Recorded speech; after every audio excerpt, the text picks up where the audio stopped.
of this call who are dedicated and committed to achieving this goal. And I'm excited to be here and coming in to help lead the way. Thank you, Judge. Yeah, County Exec, thank you. I was in a Zoom meeting yesterday listening to you, and I appreciate the fact that you sort of identified threads of hope. And I appreciate your vision and your speaking to this and speaking your truth. So it's very important. Thank you for that as well. I'd also like to introduce my Deputy Chief Judge, Judge Carl Ashley. Judge Ashley has been working forever, but certainly in the criminal justice system, really addressing racial equity and procedural justice. He leads one of our committees here at the courthouse, which has a variety of partners from all parts of the justice system, really trying to look at putting on a racial equity lens in the criminal justice system. He's a teacher, he's an educator, and he's very vocal about it in these committee meetings. And he has brought us, along with everyone else on the committee, guest speakers and folks to really help us and drive us into more of a just and humane criminal justice system, as I said before. And so I'd like to turn it over to him just to briefly describe some of the things that our courts are doing along with our other collaborators in the criminal justice system. Judge Ashley? You're on mute, Judge. And there you yes, I don't want to be silenced today. So good morning, everybody, and thank you, Chief, for the opportunity to participate in this panel.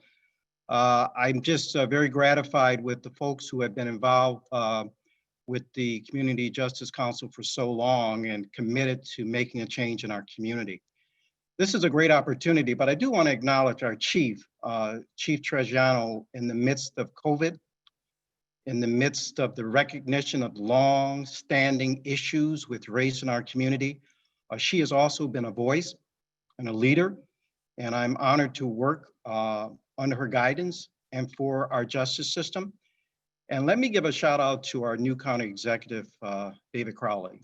I've had the opportunity to work with him and work with his dad, and I'm just extraordinarily excited about the opportunities before our county under his leadership. I expect some tremendous opportunities to be taken advantage of under his leadership.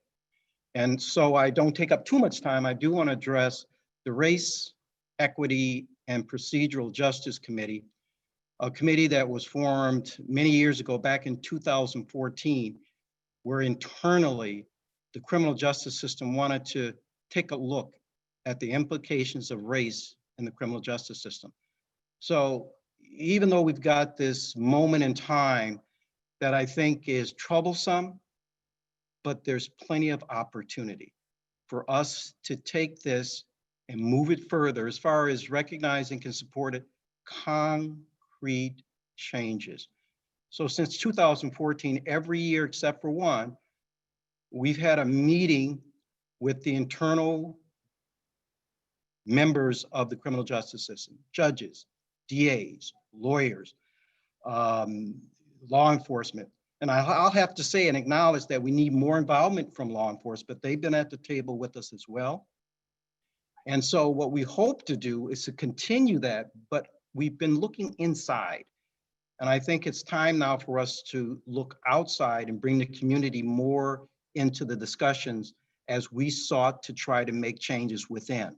So let me leave you with this message. We are going to continue that effort. We're going to incorporate community involvement in our planning so that we can get together and not just get together to talk about issues, but talk about accomplishing concrete goals to affect change. Because I have to tell you, many people are tired of the talking and getting together and the studies. What we're more interested in is concrete decision-making from leadership to affect change. And we want to be about that, and we want to invite you to help us do that. So thank you, Chief. Thank you, Carl. Much appreciated your comments. Thank you. I'd certainly welcome anybody else who might want to make some remarks from the panel here today. before we move on to answering questions of the community folks who are on this meeting? I'll jump in briefly. Welcome to everybody, and it's good to be here. Judge, judges, Kent, Connie, Tom, County Executive, Jose, Mandy, Nick, everybody. It's just a privilege to be here on the panel with all. I'm fortunate in my professional journey to be in a whole bunch of different places on probably too many boards. I've said this before, both on the ground, in the air, in the middle. And I've said this in the executive committee, and I wanted to say it, for the community as well. This particular group, I think Neil, I miss Neil, sorry about that, Neil. And this particular group, I think, is uniquely poised to do great work, because we do something that does not happen often enough in Milwaukee, which is we are pushed together and we work across a wide range of bureaucracies. And Judge White talked about that often. It's easy to take for granted how difficult it is to get people to play nice together. And what happens too often in Milwaukee is we never get that far. Now we have a big missing piece that everybody's talked about and we're moving towards, which is doing a better job with the community. But we have a unique opportunity to show how we get it right. Too often we see it manifesting now in this time of the pandemic and crisis. The silos are too great. And this is not a siloed organization or table at this way. We've got decision makers, executives.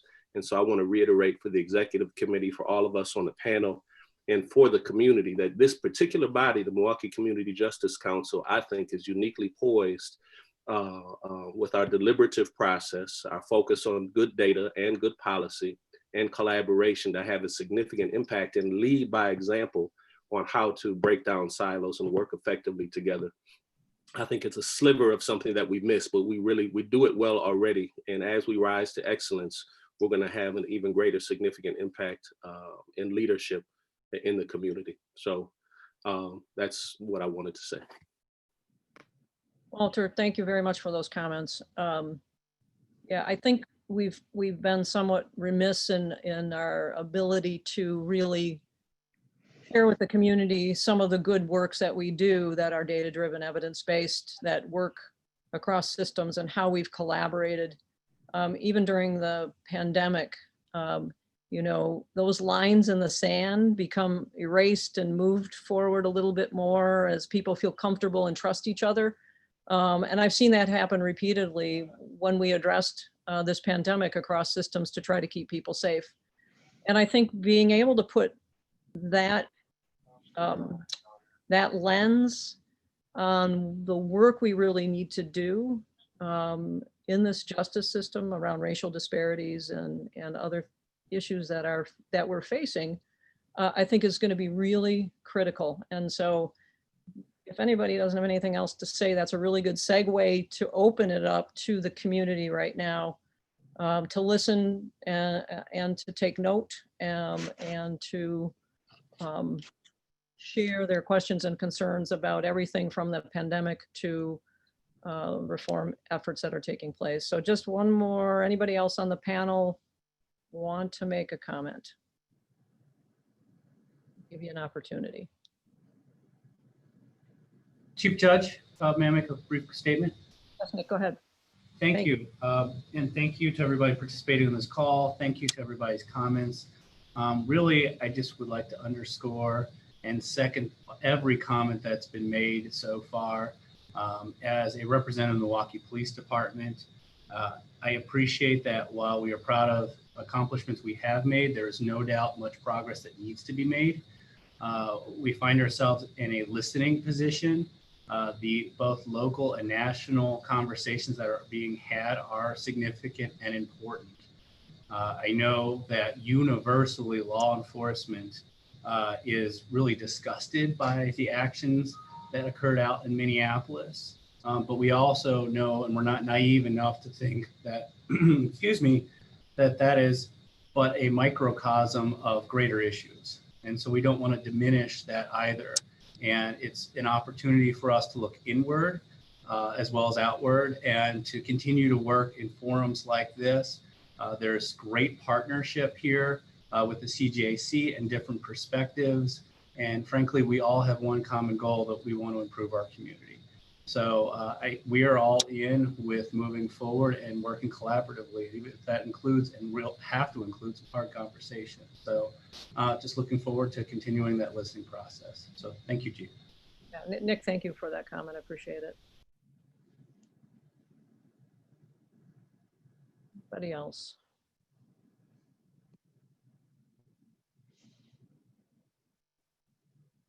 Okay. Let's spend at least the next 15 minutes to take questions from the community through the chat or question and answer. And Mandy, if you would help coordinate that for us, that would be fabulous. Absolutely. I would encourage anyone to continue to submit questions as I go through these here. I think the most poignant one here that we could cover now would be a question related to, excuse me, the U.S. Department of Justice offers reentry simulation trainings for community members and community organizations. The ask of the CJC is whether we would be interested in considering the possibility of facilitating or mimicking a simulation as it relates to people of color navigating through systemic racism, and asking for panelists' thoughts on whether there has been or would be consideration of offering these trainings within their organizations.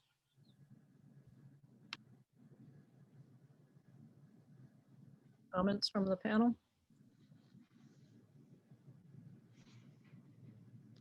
So I would jump in to say that we have had many a collaboration going forward during the pandemic with the Department of Corrections.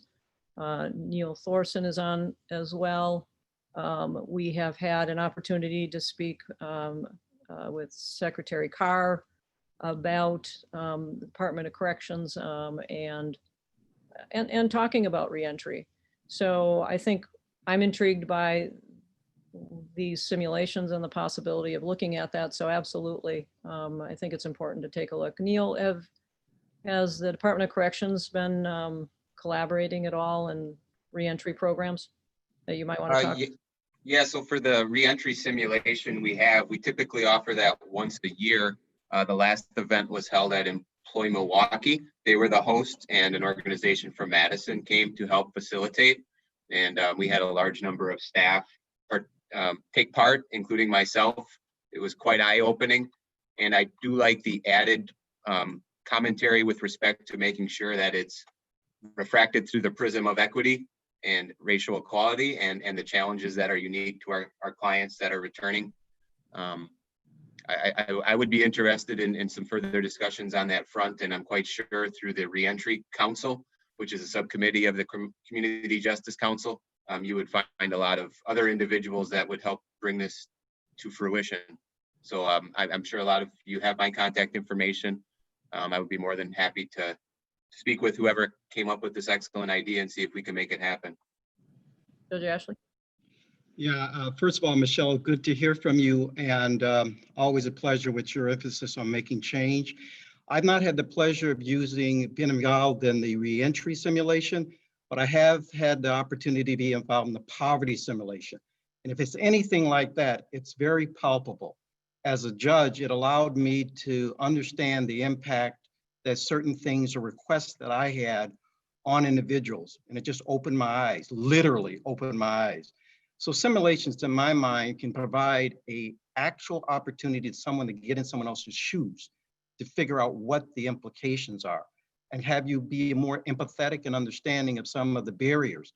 So if it's anything close to that, I'm all for it. And I guess I would add, as what we've been doing at the county is, since racism was declared a public health crisis, there has been different types of trainings for upper management and middle management here in Milwaukee County to really address many of these issues. We haven't really talked about reentry, but I think that's a conversation worth having.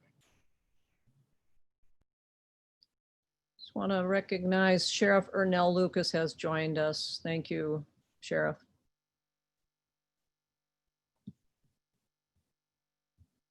All right, other questions?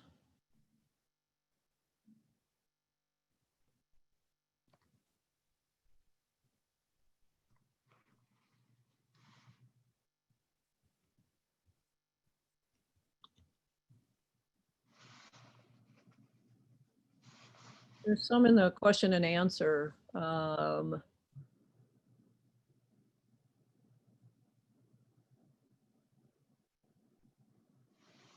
think there's one for Joe, from Joe Ellinger to Jose and to Neil. How many MSDF residents have been released to the community and how many have been released to the House of Correction? Jose, So I can start, Judge, if you'd like, regarding the Milwaukee Secure Detention Facility and persons in our care. At the start of the pandemic, or March 2nd, we had a total of 441 individuals being held at the Milwaukee Secure Detention Facility related to violations of supervision. And as of the 8th of June, that number has dropped to 203. So more than half. Those are the latest statistics that I could share. Jose? At HOC, our current population is 702. I think we were at a all-time low of just about 550. So we've gone up just a little bit, but that's because we've taken more offenders from CJF due to the anticipated arrests in the community. So it's down quite a bit. I think our original number was about 1,200.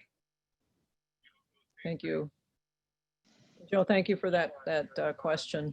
There's another question out asking the panelists to please comment on the protests that have been going on for 12 days now.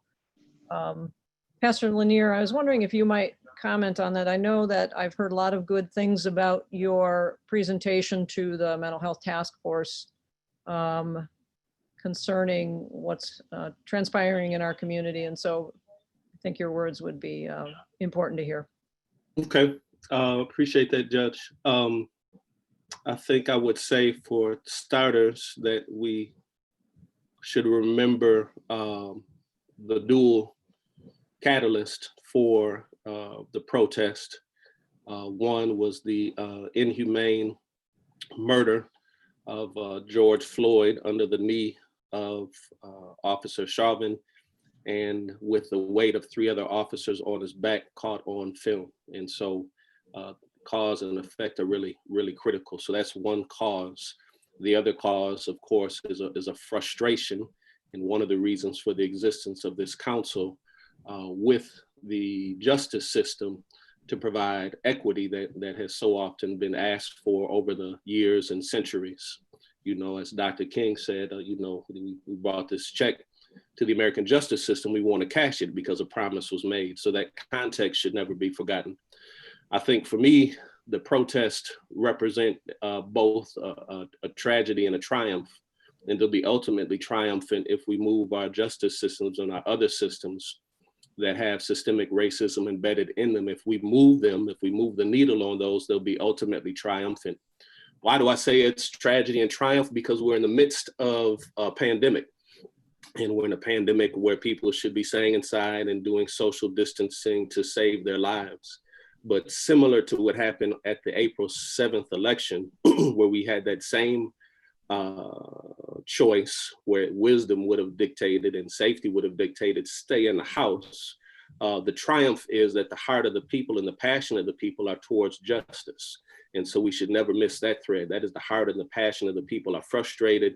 On April 7th, the people said, no, we're going to come out and vote in spite of the ineffective system, and only having 5 polling places. Nonetheless, the power and passion of the people is very real for justice and for participating in the system.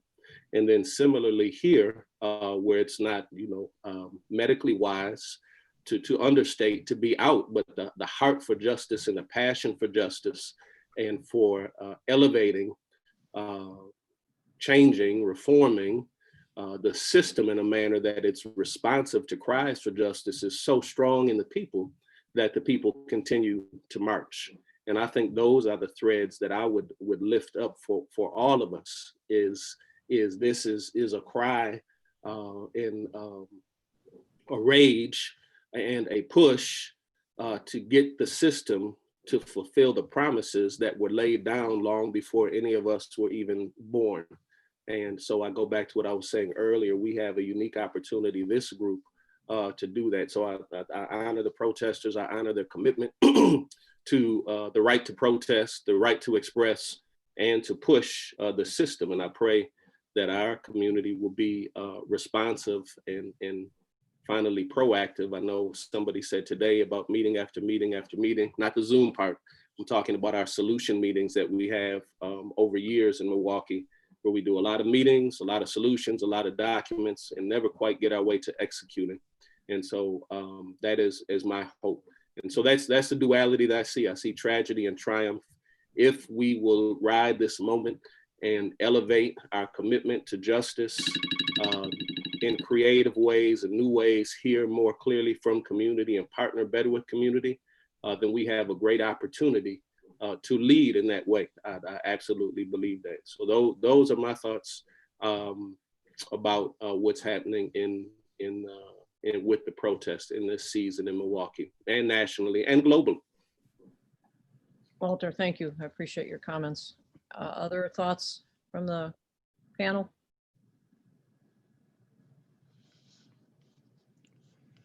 All I want to add is this, and I think a lot of the panelists have alluded to it. There's great opportunity ahead of us. I have to tell you, even talking to my daughters, and they're in their early 20s, and their thought was, I'm tired of giving the message. Why is it always on us to explain the solutions? But I really want to point out to everybody, this is an opportunity that we need to take advantage of to move forward. There's a lot of anger, and appropriately so, but I think we can channel that into some really important positive outcomes. Thank you, Judge Ashley, appreciate it. Tom. So I just would add one thing, which is that, there may be places in the United States where the existence of these protests for the first time or for the first time in recent memory have called people together to try to take a look at how they're doing things in their criminal justice system. But I think at least in Milwaukee, one thing that can be said going back to the formation of the Community Justice Council in 2007 is that we have been willing to put our system under a tremendous amount of scrutiny. And we have brought in the best people we can find to try to put us on an evidence-based kind of footing. Judge Ashley referred to these events where basically the courthouse was largely closed for criminal justice purposes, and people were brought together to talk about and to try to find those concrete solutions that will lead to effective change.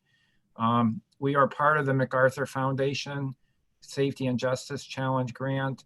They instructed us as part of the commitment, significant financial commitment they made to Milwaukee.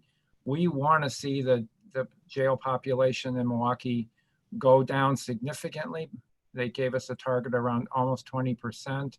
We're down 44%, partly because of the pandemic, but we were already at the 20% reduction, and we have tried to work with our mental health service providers through the Behavioral Health Division.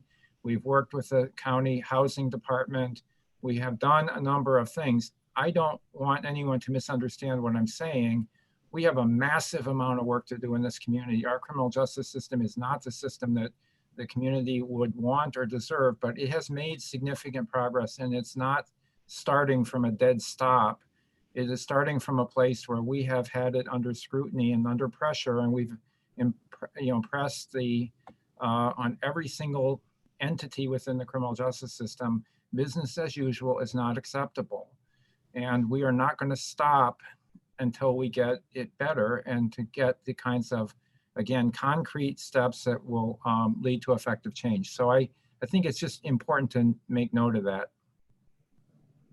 Yeah, Tom, thank you. I appreciate that comment as well. You know, I hearken back to the second week of March, where we as a justice system started to realize the enormity of the situation that was facing us with a pandemic breathing down our necks, and the desire to really make sure that we kept everyone safe. The you know, people who come into the courthouse every day, the public, the employees, everyone.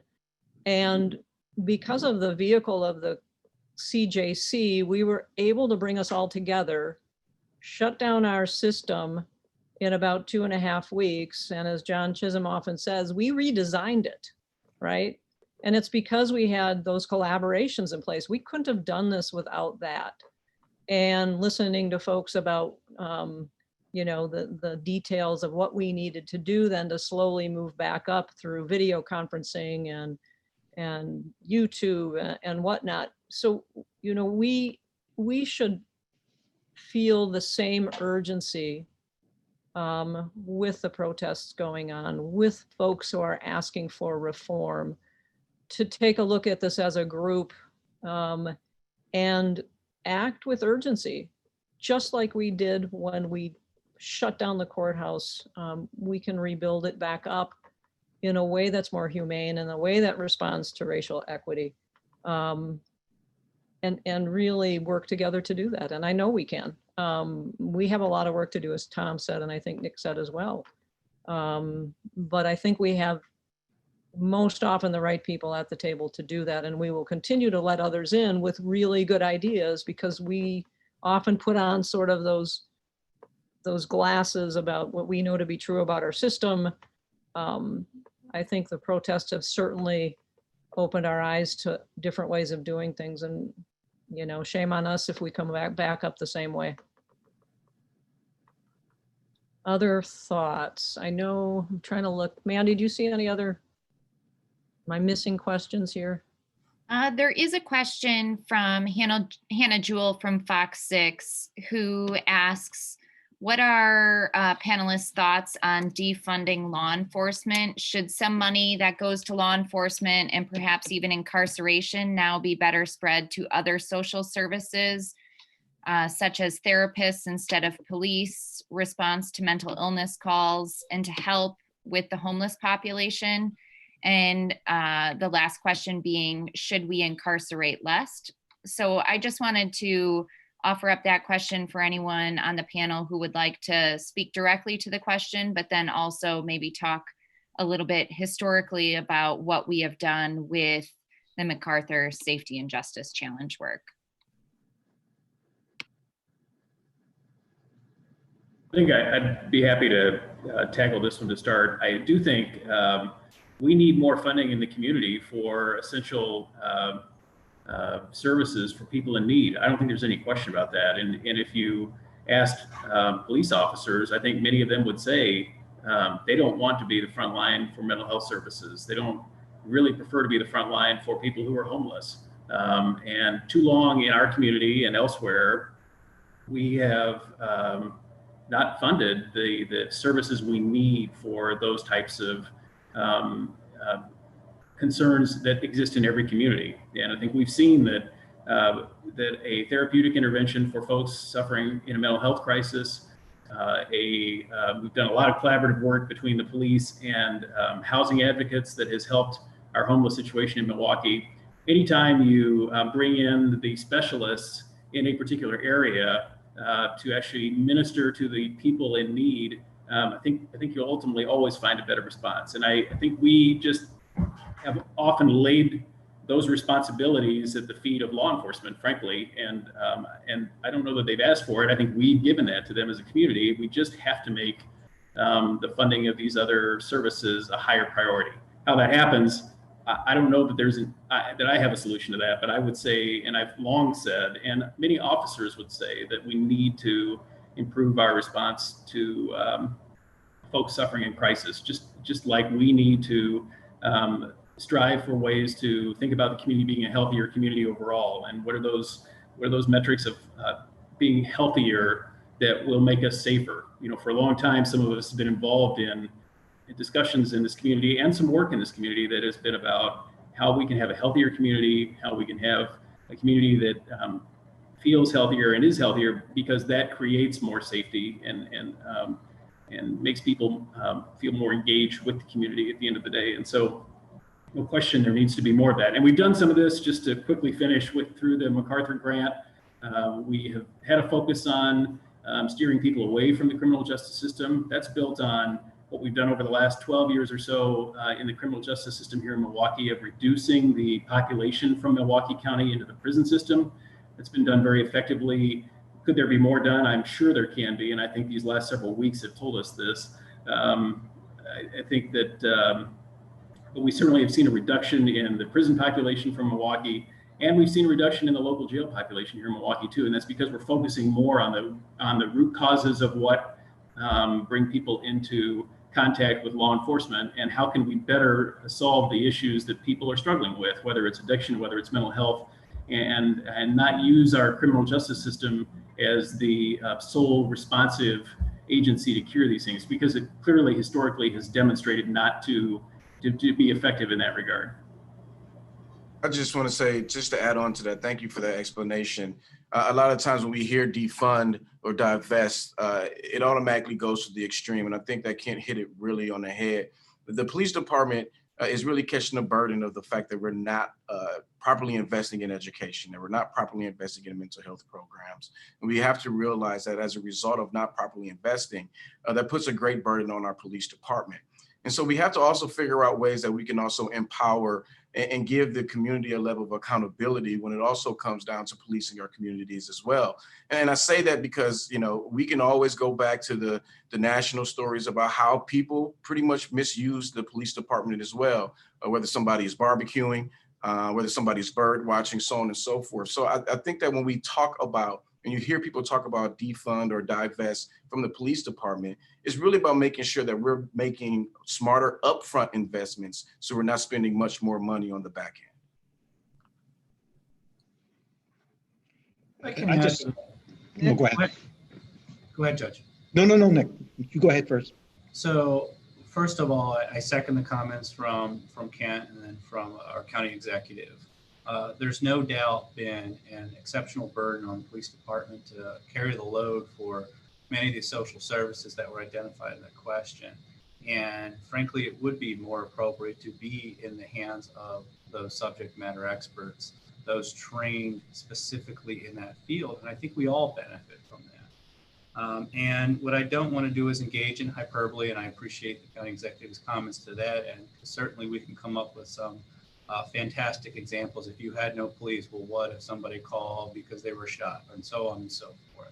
I don't think that's a very realistic ask or conversation, so I don't think we need to fight that. I would like to acknowledge, though, that speaking at least for the police department, we have about 750 calls for service a day and about 1,000 contacts a day. We do have the community that is calling for us and asking for this. A certain proportion of those fall into the category of what these questions are, of whether it's somebody with a mental health crisis, somebody who is out there who is homeless, somebody who is related to drug abuse.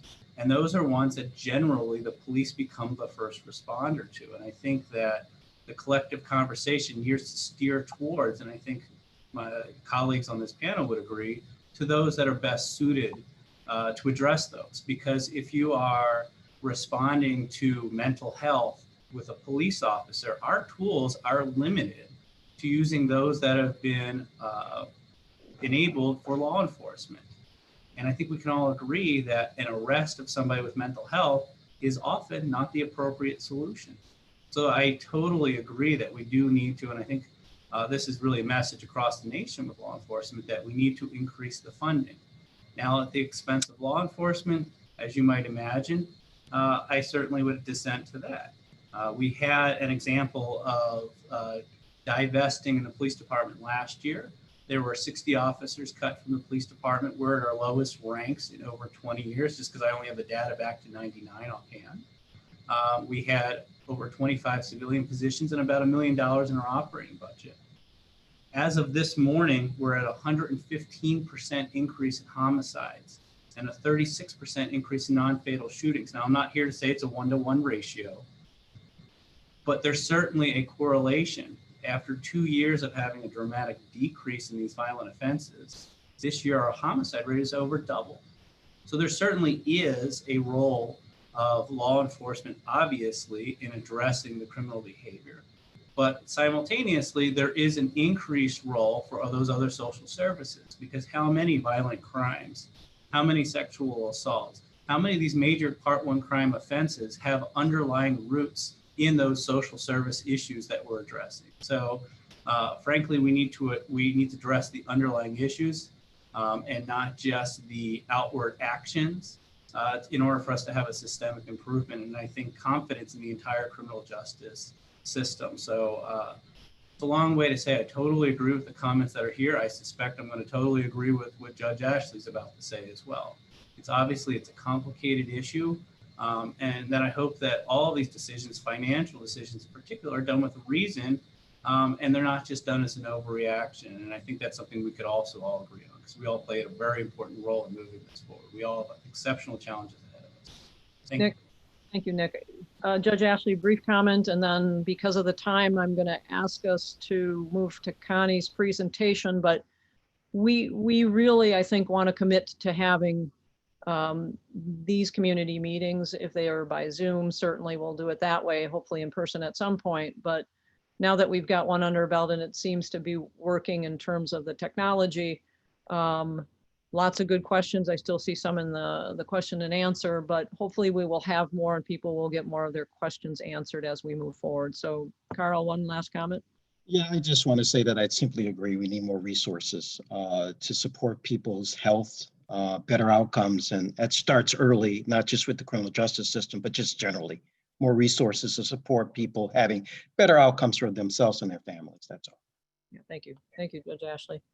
All right, I'm going to introduce Dr. Connie Kostelek with the Medical College of Wisconsin, Director of the Milwaukee Homicide Review Commission, to give a brief update on the Review Commission's work and the rates, as Nick pointed out, the increase in homicides across our county. Connie? Thank you, Judge. Good morning, everyone. I just wanted to take a few minutes to provide an update. But first, I do want to say I am so heartened by both the discussion and the commitment and the comments I'm hearing here this morning. It really reflects the fact that both the CJC as well as the community are willing to come together to really work through what are some unprecedented challenging times, but also, as a number of the panelists have indicated, it's really a time of opportunity for all of us to continue to work together and make some positive change within the community. So we hope that the Milwaukee Homicide Review Commission will continue to play a significant role in those discussions, both from a data standpoint as well as from a community and partner engagement standpoint. So Mandy, if you could go to the next slide. So I just wanted to take a minute to make sure that we reiterated that as we've been talking about, the cross-system collaboration and the collaboration with the community is really part of what we're all focusing on to move things forward. And that's a hallmark of the homicide review process. And it's really all about focusing on bringing multidisciplinary, multi-agency partners together and looking at how we can understand particular situations with the goal of trying to lead to system change. How can we identify opportunities within specific situations and patterns we see in those situations to be able to make change within the system to try to prevent and intervene in situations so we have further positive impact on reducing injury and loss of life within our community. We are now doing a whole variety of different types of reviews. If you could go to the next slide, Mandy.